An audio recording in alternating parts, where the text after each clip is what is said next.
Madame, Messieurs, bienvenue sur le plateau de l'émission Décryptage. Vous êtes sur Gabon 24. On aborde avec notre invité aujourd'hui des questions liées à la culture, au sport et aux loisirs. Il s'agit bien sûr du ministre d'État, ministre des Sports et de la Culture chargé du tourisme, Alain-Claude Bilibinze. C'est dans quelques instants seulement votre émission Décryptage.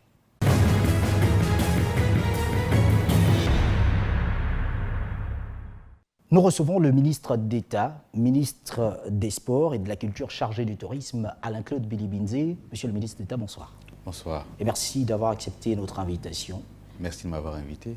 Et avec vous, on aborde ces questions liées au département ministériel dont vous avez la charge, la culture, le sport et les loisirs. Mais d'entre deux jeux, on sait que cette édition de la Fête des Cultures vient de s'achever à Libreville au Gabon. Quel est le bilan que vous faites déjà de cet événement quand, en vous écoutant au cours de ce week-end, vous avez évoqué des questions liées aux moyens, mais qui a tout de même été une réussite?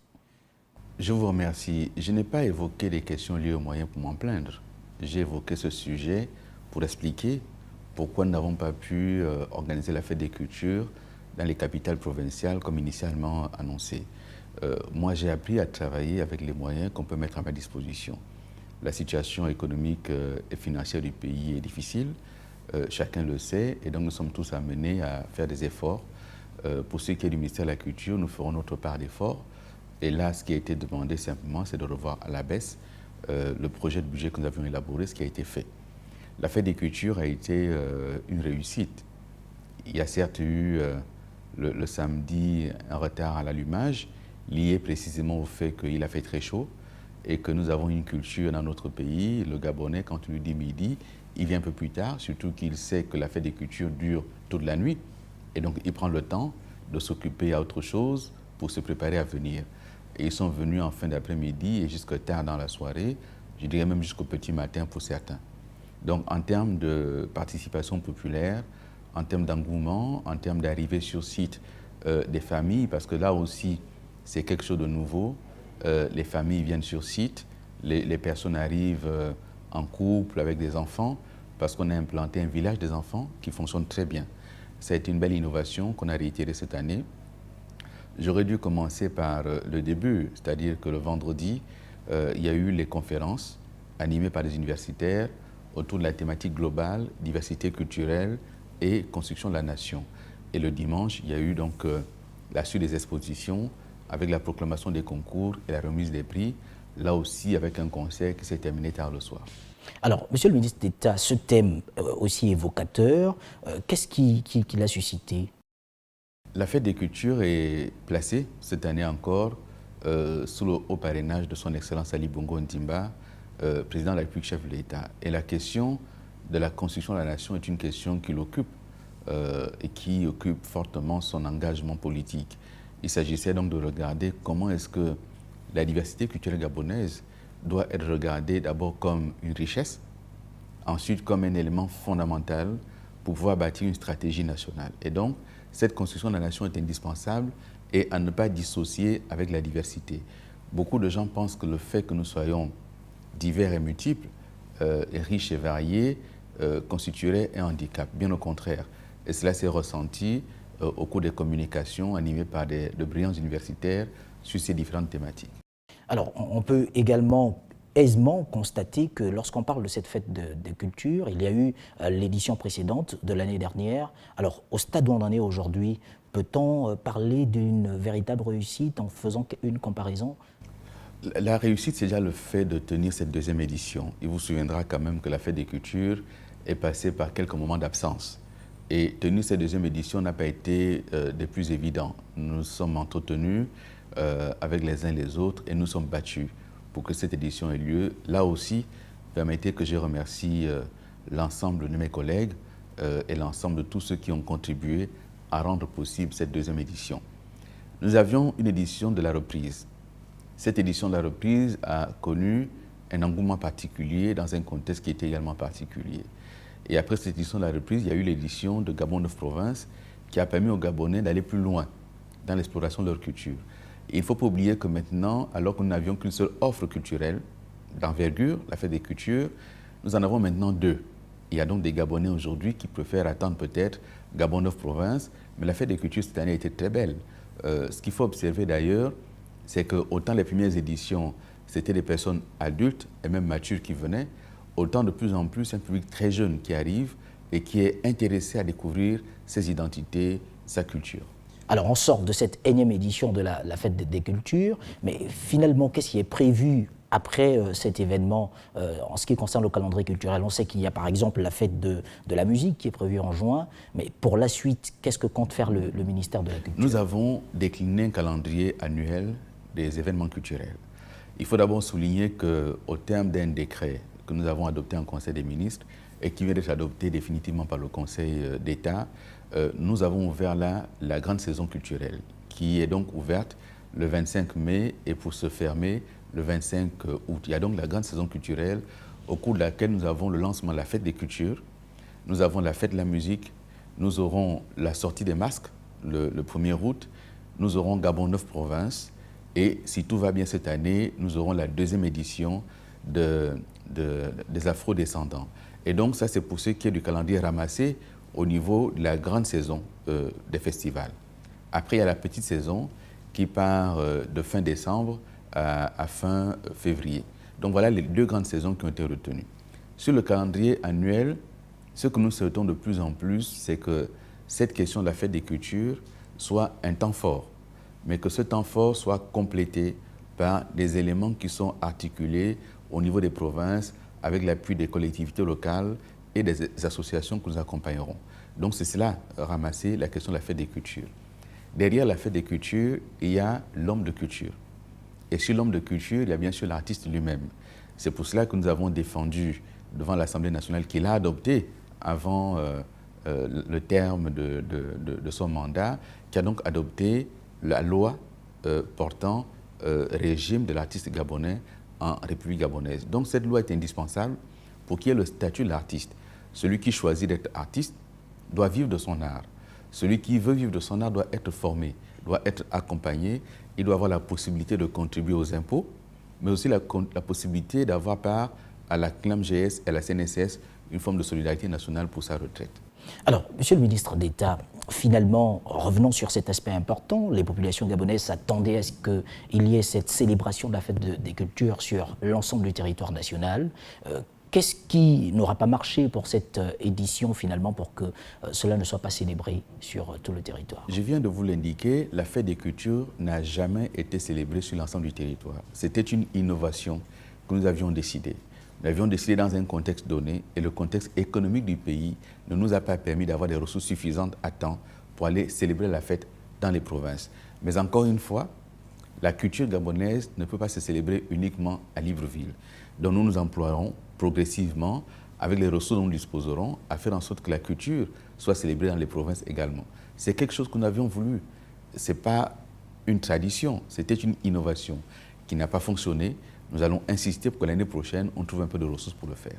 Alors, abordons également d'autres secteurs, outre la culture, il y a le sport, dont vous êtes le ministre d'État en charge. Finalement, vous recevez les fédérations sportives actuellement. Qu'est-ce qui se fait au niveau du Gabon? L'impression qui se dégage, c'est que le fonctionnement du sport souffre de plusieurs problèmes. Les résultats ne sont pas probants. Qu'est-ce qui se fait? Qu'est-ce que l'on retrouve durant ces différentes rencontres que vous avez avec ces différentes fédérations? D'abord, c'est un département que je découvre. C'est un département qui est important, qui est essentiel parce que le sport, c'est plusieurs choses. Le sport, c'est la santé. Il faut du sport pour tous. Il faut renouer, mais nous en parlerons certainement, avec le sport scolaire et universitaire. Il faut que l'État gabonais, par le biais du ministère des Sports, soit beaucoup plus présent dans les orientations stratégiques en matière de sport. Il faut qu'il y ait les lignes directrices avec une programmation et il faut également qu'il y ait avec les fédérations, les associations, des liens qui soient évidents, qui soient clairs et qui soient des liens de responsabilité, de respect mutuel.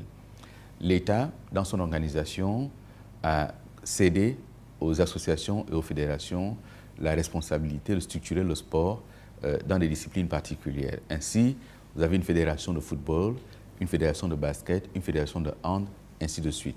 Ce que nous faisons actuellement, c'est de nous mettre à l'écoute des différentes fédérations, précisément pour tenter de comprendre pourquoi ça n'a pas marché, pour tenter de répondre à votre interrogation et qui est aussi l'interrogation des Gabonaises et des Gabonais. Comment ça se fait-il que, alors qu'on n'a jamais mis autant d'argent dans le sport, alors qu'on n'a jamais autant investi sur un certain nombre d'infrastructures, pourquoi il n'y a pas de résultat? Nous tentons de comprendre. À l'heure qu'il est, je n'ai pas la réponse. Lorsque j'aurai fait le tour des fédérations, peut-être commencerai-je à avoir une réponse claire. Pour le moment, les constats qui sont faits, ils sont simples. L'État doit donner une ligne directrice aux fédérations sportives. L'État doit signer avec des fédérations des contrats d'objectifs et de performance. L'État ne peut pas donner de l'argent aux fédérations sans contrôle, sans mobilisation, sans savoir ce qu'on fait de cet argent, surtout sans savoir si l'argent va véritablement au sport et aux athlètes. Donc nous tenterons de mettre un peu de lumière autour de tout ceci, mais encore une fois, dans une démarche participative. Il faut être à l'écoute du monde des sports. Au regard de ce que vous venez de dire, êtes-vous en train d'affirmer que, en écoutant ces différentes fédérations sportives, ce n'est pas ce qui se fait depuis des années? Je ne me situe pas dans cette démarche. Je ne suis pas en comparaison. Je suis dans une continuité. Mais lorsqu'on prend en charge une responsabilité, il faut écouter. Il faut écouter les acteurs. C'est ce que je tente de faire. Je n'ai pas indiqué que d'autres ne l'ont pas fait. Je dis simplement que, pour ma propre compréhension, et afin de proposer au gouvernement des lignes stratégiques, j'ai besoin d'être à l'écoute des acteurs. Bien sûr, j'ai reçu du chef de l'État une lettre de mission qui est très claire, mais la mise en œuvre de cette lettre de mission nécessite que je sois à l'écoute, ma collègue et moi-même, Madame la ministre déléguée, des différents acteurs du domaine des sports. En ce qui concerne ces fédérations, prenons le cas de Libreville, par exemple, sinon de l'Estuaire, il y en a pour lesquels il y a des présidents, sinon, lorsqu'il ne devrait y avoir qu'un seul, il y en a deux, dont un qui soit mandaté après une élection et adoubé par le gouvernement, et puis un autre qui passe à travers pour se plaindre. Tellement de litiges. Le gouvernement n'adoube pas les présidents. Le gouvernement a laissé les fédérations s'organiser entre elles. Précisément, lorsque nous avons reçu le Comité national olympique et que nous avons reçu les premières fédérations, le premier constat qui a été fait, c'est que chaque fédération a ses propres statuts. Chaque fédération a son propre règlement intérieur et ceci n'est pas sans poser quelques problèmes au niveau de l'interprétation de telle ou telle disposition du règlement intérieur ou des statuts. C'est pour cela qu'au niveau du ministère, il existe des statuts types que nous devons faire évoluer pour les adapter aux nouveaux enjeux et faire en sorte que les présidents des fédérations et leurs différents membres soient bien informés de la nécessité de prévoir des dispositifs clairs en matière d'évolution de responsabilité. Comment devient-on président d'une fédération? Sur quel mode désigne-t-on les présidents? Et lorsqu'il y a difficulté, comment ça se gère? Tout ceci doit être prévu par les textes que chacun va ensuite aller adapter pour que la fédération fonctionne convenablement. Pour le moment, ce n'est pas tout à fait le cas. Alors pour le football gabonais par exemple, il y a ce mode utilisé actuellement, les play-offs pour le national foot. Est-ce que finalement cela permettra de résoudre la question liée au national foot gabonais, puisque l'on sait que... C'est deux choses différentes. D'abord, ce n'est pas le play-off actuellement. Nous avons démarré la poursuite de la phase aller. Et lorsqu'on arrive à la fin des journées qui étaient prévues, on procède à un play-off qui va donc retenir une formule pour pouvoir désigner le vainqueur ou les deux vainqueurs, le premier et le second, pour représenter le Gabon aux deux principales compétitions, la Ligue des champions africaine et la Coupe des vainqueurs de coupe. Donc ce sont deux éléments qui nous permettent en réalité de résoudre ponctuellement un problème, c'est que le championnat est à l'arrêt depuis le mois de mars. Il y a l'arrêt faute de financement. Et précisément, une des options, c'est de regarder comment on peut sécuriser le financement et comment faire en sorte que l'État ne soit plus le seul pourvoyeur des ressources des clubs. Or, pour le moment, l'État paye les joueurs, l'État paye les entraîneurs, l'État paye les encadreurs, l'État paye même les dirigeants. Ce n'est pas faisable et ce n'est pas acceptable puisque par ailleurs, dans les autres disciplines sportives, il n'en est pas ainsi. Donc, ce qu'a voulu le chef de l'État, c'est d'encourager le football professionnel pour avoir des talents et nourrir en qualité l'équipe nationale. Malheureusement, ce n'est pas la bonne orientation qui a été prise. Donc ça fait 5 ans que ça dure. Il est temps maintenant qu'on fasse le bilan des 5 ans de professionnalisation. Nous avons eu beaucoup d'argent et on n'a pas les résultats. Et donc si on n'a pas les résultats, c'est que la méthode n'a pas été la bonne. Il faut donc examiner, mais à froid, sans forcément indiquer que c'est la faute à X, Y ou Z, mais regarder de manière collective qu'est-ce qui n'a pas fonctionné pour bien démarrer. Est-ce que le problème ne serait pas lié au fait qu'aujourd'hui, environ 90% des footballeurs gabonais soient expatriés et donc cela donne l'impression que le championnat national, en réalité, n'a pas sa place? C'est une réalité. Une équipe nationale doit être le reflet de 1, 2, voire 3 clubs nationaux. Lorsqu'on regarde ce qui se fait ailleurs, l'équipe nationale d'Espagne est bâtie sur l'ossature du Barça. D'ailleurs, une équipe qui commence à avoir un problème, c'est aussi l'équipe de France, qui n'a plus véritablement d'ossature du championnat. Mais on sent bien que bon, ce sont des compétiteurs qui, au niveau de leur club, sont des compétiteurs de haut niveau. Un problème que nous avons, c'est que la plupart de ceux que nous appelons des expatriés n'ont pas véritablement de compétition dans leurs différents clubs, soit parce qu'ils ne sont pas au meilleur de leur forme, soit parce qu'ils sont dans des championnats de seconde zone. Et donc, il faut renforcer le championnat national. J'ai discuté l'autre jour avec les responsables du football gabonais qui me faisaient remarquer qu'il y a quelques décennies, de nombreux Africains qui venaient au championnat gabonais étaient sélectionnés dans leur club, dans leur pays d'origine. Aujourd'hui, nous n'avons plus dans notre championnat un seul joueur qui soit sélectionné dans son pays d'origine. Ça pose problème. Et donc, il faut à nouveau faire en sorte que la base soit posée. Et pour nous, la base, c'est repartir, structurer les compétitions scolaires et universitaires, le fameux OCSU. C'est là qu'il y a la pépinière. C'est dans les écoles, dans les lycées, dans les collèges, à l'université, qu'on va trouver des jeunes qui veulent encore jouer pour l'honneur, jouer pour le plaisir. Et il faut aller les chercher. Alors, comment expliquer alors tout ceci quand on sait que l'État gabonais investit quand même des sommes faramineuses pour le football professionnel gabonais et qu'il n'y ait aucune solution qui ne soit apportée? Je ne vous ai pas dit qu'il n'y avait pas de solution. Ce n'est pas parce qu'il n'y a pas de résultat qu'il n'y a pas de solution. Il y a une seule Coupe du Monde, il y a un seul pays qui la gagne. Donc ce n'est pas parce qu'on n'a pas encore gagné qu'il n'y a pas de solution.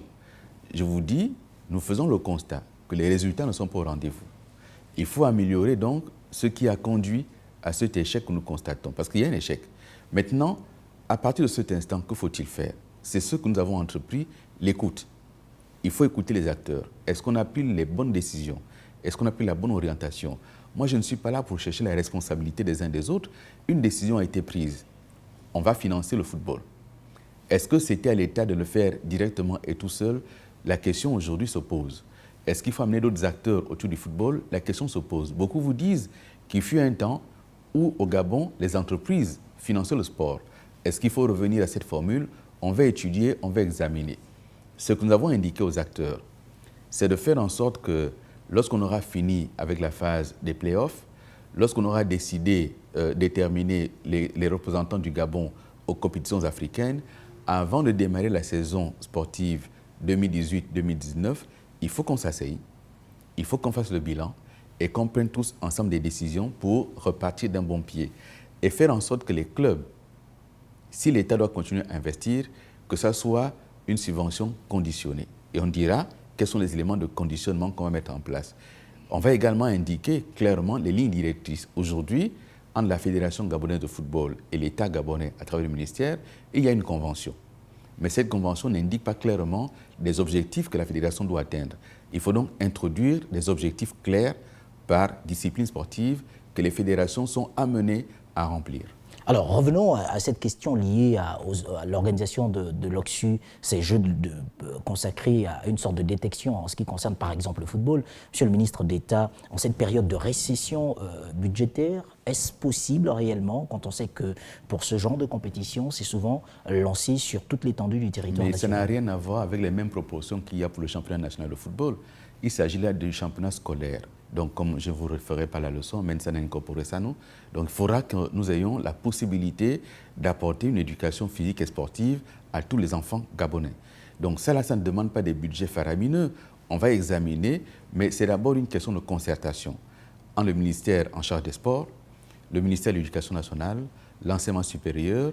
Nous allons intégrer également les forces de défense et de sécurité pour la question de leurs installations sportives, des encadreurs qui peuvent mettre à disposition. Nous n'avons pas d'autre choix. Nous n'aurons pas de résultats significatifs si nous ne renouons pas avec la pratique du sport dans les lycées et collèges. La détection aux plus jeunes, la détection des plus jeunes pour mieux les orienter, mieux les encadrer. Si on ne le fait pas, comment voulez-vous récolter si vous ne semez pas? Or, c'est là la semence. C'est là. Mais pour arriver à cela, il faut également penser à la question liée aux infrastructures. Par exemple, monsieur le ministre d'État. Elles existent déjà.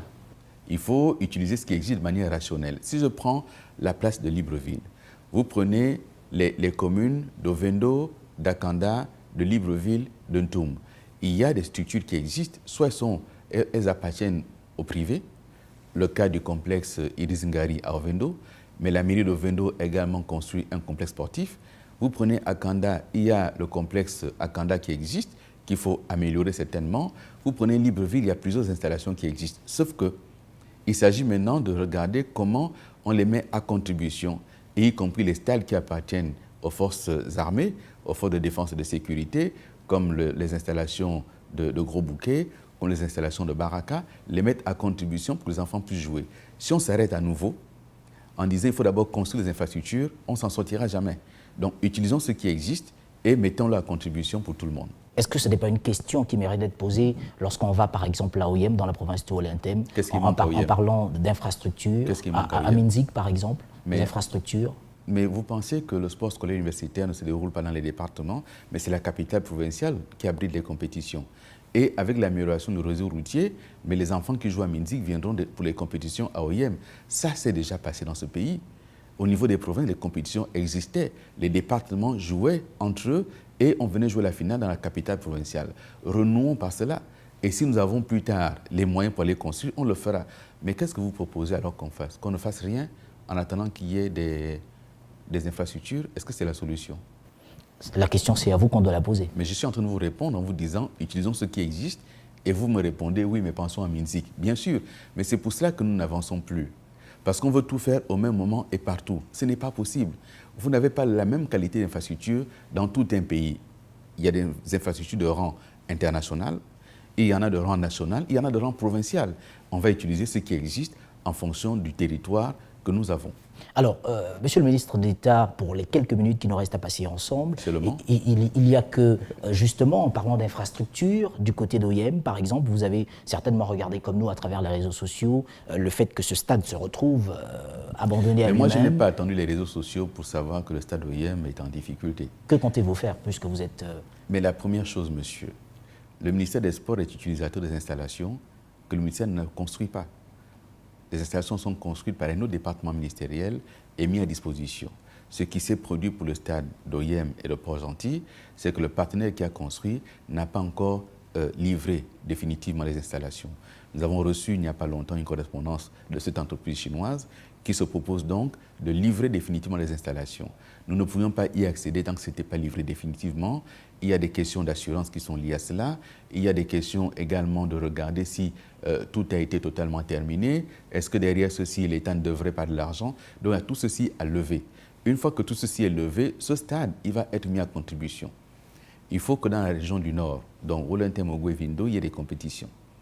Il faut aussi étudier la faisabilité de compétitions sous-régionales entre le Gabon, le Cameroun, la Guinée équatoriale, pour regarder comment on peut utiliser les installations du Gabon, de la Guinée équatoriale, qui aussi a construit des stades qui sont sous-utilisés aujourd'hui, et du Cameroun qui prépare une CAN. Donc, il y a une stratégie derrière, mais on va d'abord réceptionner les stades. Alors, quand on fait le constat sur le terrain, outre Oyem, on peut aisément faire la comparaison avec les stades au niveau de Libreville. Il y a un entretien qui se fait et c'est assez correct. Non, ce n'est plus assez correct. On a des difficultés avec la NAGEIS qui n'a plus tout à fait les ressources du départ. Donc, ce que le chef de l'État a demandé que nous fassions, c'est mener une réflexion stratégique autour de la gestion de ces stades, de leur utilisation, pour regarder comment est-ce qu'il peut y avoir des activités autour du stade capables de générer un peu de ressources pour assurer l'entretien. Merci à vous, Monsieur le ministre d'État, d'avoir accepté de passer avec nous ces quelques instants pour ce décryptage. C'est en espérant que votre département ministériel parvienne à trouver des solutions qui fortifieront. Nous n'aurons pas parlé du tourisme, mais ce sera certainement une autre fois. Parce que là aussi, toute une stratégie à mettre en place pour un pays comme le nôtre qui est riche de sa culture, riche de ses traditions, riche de son environnement. Il y a une stratégie touristique qui est en train d'être mise en place avec l'Agatour et d'autres partenaires. Merci à vous d'avoir accepté cette invitation. Nous sommes sur Gabon 24. L'actualité continue d'ailleurs.